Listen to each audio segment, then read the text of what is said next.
Oh, okay. We've got one here that's so we're going to talk to Will in Kansas, who says theists and atheists are both wrong. So Oh A yeah, and not A is both false. Okay, love it. interesting. Will, go for it. Yes. How you guys doing today?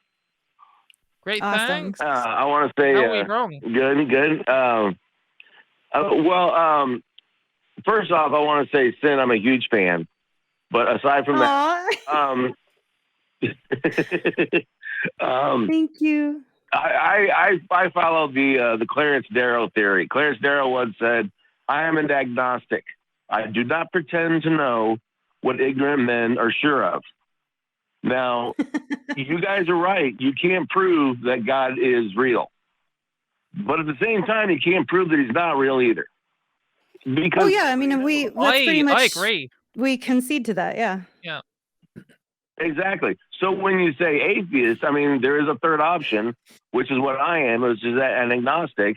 I acknowledge that we don't know, and we may never So- know, Well, and we may actually, find out in death. Who knows? well, if you break down the word itself, actually, so atheist just means without belief in a god, and agnostic just means without knowledge of a god. So it's really the same position. Atheism and agnosticism is pretty much the same thing. It just means that you Yeah, don't I agree. believe. I agree with.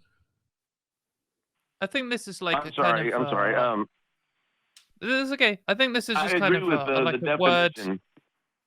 Yeah, I think this is kind of just like a word, almost like a word game argument. Not accusing you of playing games or anything, Will, but I mean, like this just seems to be a disagreement over what exactly the word means. Because if I say I'm an atheist and you hear in your mind someone who believes for a fact that there isn't a God, then I am communicating that wrong to you because I am an atheist and that is how I describe myself. But really, when I say that, what I want to tell you is I am not convinced of any gods at all, none of them. But also, I'm not convinced for sure that there definitely isn't a God. And that's what I want to communicate. And the reason I use the word atheist is, like Sinn was saying, it to me means like atheistic, as in not someone who believes in a God. And it's basically, it's kind of relates to something we talk about a lot, which I guess is like the burden of proof and, who should be justifying and explaining their position. And this isn't an attempt for me to worm out something. This is me saying there is a position which is the theistic position, which is the claim, I believe in a God. And I am saying, you need to give me evidence of that, or I'm not going to agree with you. And if someone else came up and they said, here is my position, I am certain there is no God, then I am actually going to take the same stance and say, well, you're going to have to provide evidence for that for me because I'm not convinced of that either. And so those people would probably call themselves atheists because they are. They don't believe in a god, but they're also they're like a subset of atheists. And I know sometimes people use the term strong versus weak atheism, or sometimes people only use the word atheist for that, or it's fine, really. I mean, I'm happy to argue about the words and what the words mean. But I don't know. I think I'm more interested in the position and the claim. And if you will want to say you aren't convinced there's a god, but also you're not convinced there isn't a god, I'm like, yeah, me and you're on the same team. I agree. Yeah, same. Okay. Yeah, I just know as my experience, anyone that has come up to me and said they're atheist, they're sure there is no God.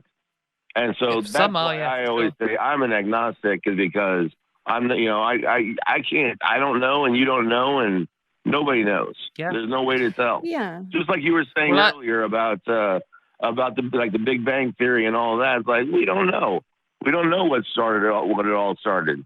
Yeah. So What I might suggest is I totally understand where if someone comes up and they say, I'm an atheist and I know for sure there isn't a God, and you want not to be, I'm not the same as this person, so I'm gonna say agnostic. That's conceding the ground to them. Instead, you should be like, I am an atheist. I do not believe in any gods, but also I don't believe your position, so I'm a whatever you are. So you can't have the word atheist. Like, you are an atheist, but you need your own term for this thing that I don't agree with, which is the strong claim there is no God. So convince me of that, please. And then it Yeah. might be like, oh, well, now I need my own term, and then we can steal the term atheist off them. That'd be great. Right. Because that's what I think too, is the people who make that claim, I know for sure there's no God. It's like, well, so clearly you're an atheist, but you go like that step further. Basically saying, I know for sure anything. I would be like, probably you don't though. Yeah, I agree. And something else I kind of wanted to mention when you were talking earlier to Jamal about the intelligent design, and you were saying stuff about cancer and stuff like that. Just the basic design of the human body is flawed. I mean, tremendously flawed. Absolutely. You know, just the fact There are lots of that we flaws. walk It's crap. upright It's crap. and tons of flaws. Just the way it is. You know, why do we have organs that don't do anything, like the appendix? You know, you take Right. it out, people work the exact same. And then, like, why are our lungs lower than our noses? You know, like a dog walking on four legs. If he's got congestion, it comes right out his nose. Whereas, as for us, it just dribbles right back into our chest, into our lungs. And so, Dogs are a good example. Dogs are a good example. Totally flawed. Because dogs are yeah. cuter than us. They're happier than us. Right. They just have a better time. They'll just eat like mud off the floor. They don't care. Dogs are having a great dogs are God's chosen people, I think, really, rather than any human species subset. Because, like, come on, they're obviously having the best time. And I mean, it's just like before it's intelligent design or whatever. It's like before when you brought up genetic diseases. It's like, imagine just being born into this world, and just built into your code is something that's going to kill you or fuck your life up real bad. And it's like that you haven't even had a chance to sin yet, like, and you're already punished. Yeah, it's just total garbage. Yeah. Well, and you can also bring the trans argument into that too. You know, about people that think that they're born into the wrong bodies.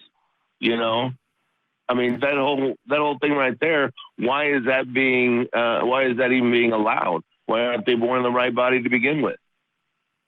Right, you mean You know if God was doing it properly? Yeah. Yeah, exactly. I guess exactly. when I talk to theists about that, sometimes, like, just as a point about talking about trans rights with theists, I guess it's not quite related to what you said, but I'm just going to say it anyway. But sometimes I feel like you can say, oh, well, why didn't God just make trans people properly in the first place? And then they kind of sometimes might read from that, you're saying my God has made a mistake. My God can't make mistakes. Therefore, trans people must be crazy. That's the argument they will usually make back. Or they'll be like, well, trans people are created correctly and they're trying to go against God or whatever. So instead, I usually say to them, because for sure, if I'm feeling like arguing about God, then with a religious person, whatever you disagree on always ends up coming back to God. You argue about abortion, you argue about trans rights, you argue about, what days of the weekend or whatever, anything, it'll come back to God.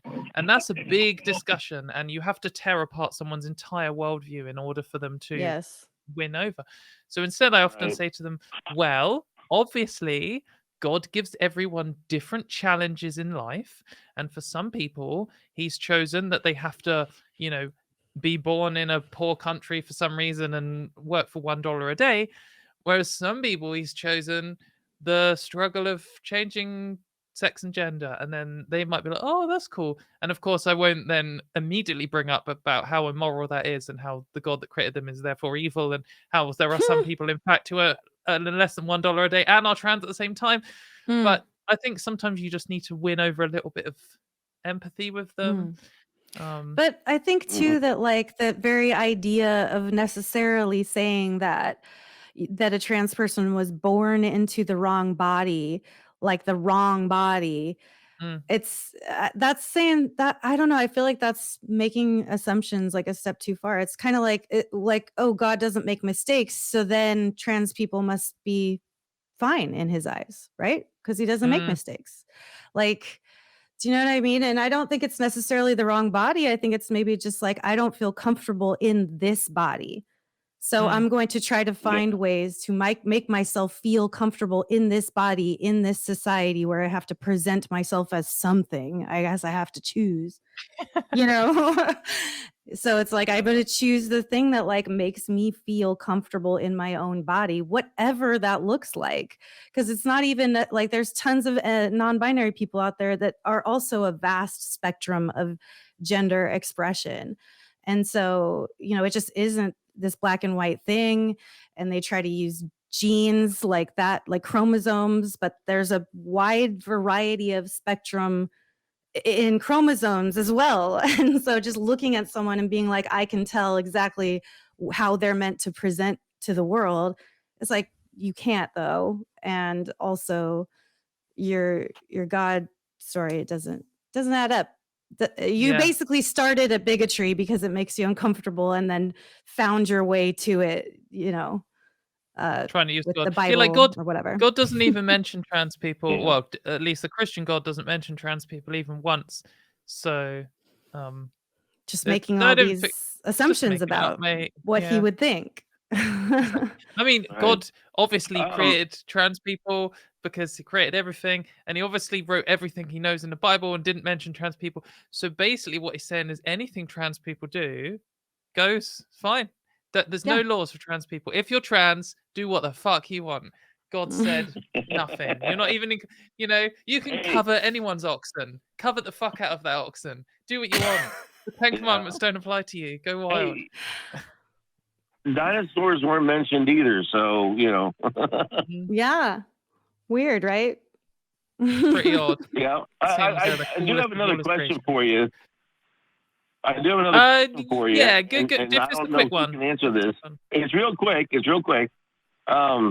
If God is infallible and has a plan for everything, but man has free will, what happens if the two conflict? Well, I think they're the answer always to conflicting. Yeah, I think the answer to that is to change the subject and then start raising your voice.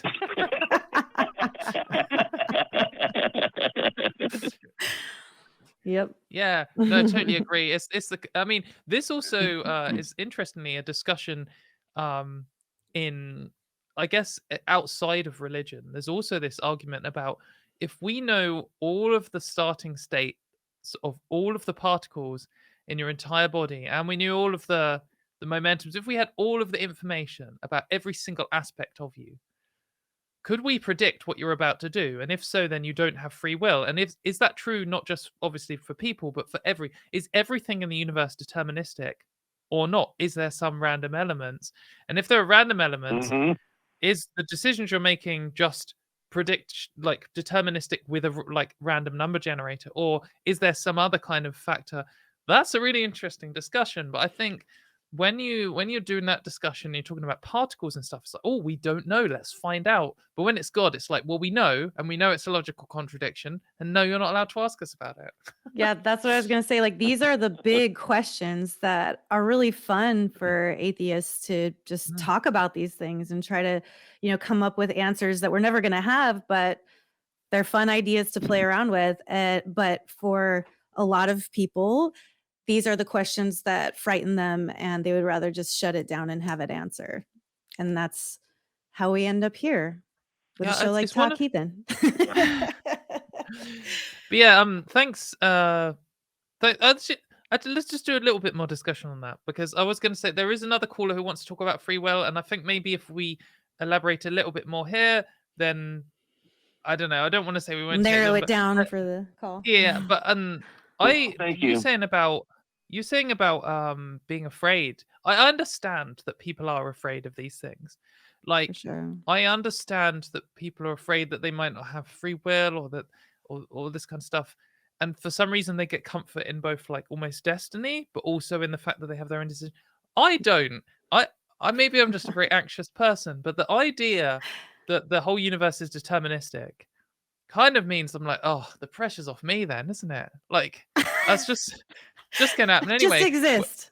Yeah, Don't worry about I'm just anything else. Just exist. I'm just riding through it and enjoying the smells and the sights on the way. But if I it's mean, like, pretty much. yeah, and if there's, whereas if you are free to do whatever you want and God is judging you for it, like that's horrible, isn't it? I mean, I must have Yes. done something that God's been like, nah, mate, that wasn't the one. And if that's the case, oh, I don't know. I don't like that. That's much more scary. So, but yeah, I Yeah, don't know. I think it being was a good. judged and shamed and carrying that shame and judgment around with you every single day, and there's always someone watching you, judging you. But I need that motivation to be a good person. Otherwise, I would just be killing people all over the place. Yeah, you know me, It's just the another classic form of amoral control. killing machine. Sorry, was that Will? I said it's just another form of mind control. Absolutely. The shame. Yeah. Yeah. But anyway, thanks for Yes. your call. It was a good discussion, and we'd love to hear from you again. I do like free Yeah. will discussions. Yeah. But Thank you, Will, and thank you for being a fan.